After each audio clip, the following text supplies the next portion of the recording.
көзім пісіп кеткен.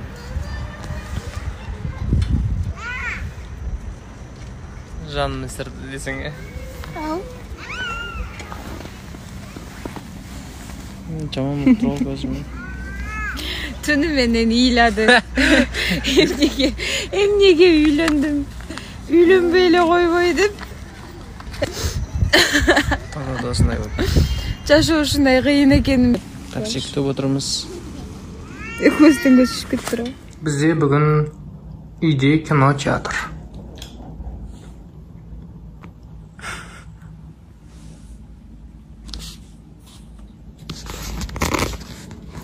Сендер вообще бәле қор, сонда бәле қалық екенсіңдер ше, беттеріңе айтайын. Не істейсіңдер сендер маған? Мен сендер мынандай тупой, осындай тупой халық екендеріне шыны керек қазір көзім жетіп тұр. Бірақ енді қырғыздарды мойындай алмайды екенмін, неге дейсіздер ма? Өйткені олардан қарағанда бізге көбінде түріктер, өзбектер жақын деп ойлаймын. Түріктер хоть мойындайды ғой. Біз қазақтан тарағанбыз дегендей. Ал өзбектер, яғни Төле би бабамыздың өзі кезінде Ташкентті өзбектерге берген үлесі болғаннан кейін. Ал қырғыздар не? Олар Якутск жерінде тұрған, біздің қазақ не істейді? Жақсылық жасағаннан басқа ештеңе білмейді. Қырғыздарға да жер берді ғой, олар по факту не істеді? Барды да Кенесарының басын орыстарға сатып берді. Сатқындар ғой, шыны керек ше. Енді тарихтың бәрін былай алып тастаған өзінде де достар. Шыны керек ше. Өзім қырғыз елін енді қатты мойындай алмайды екенмін. Жеке өзімнің ойым.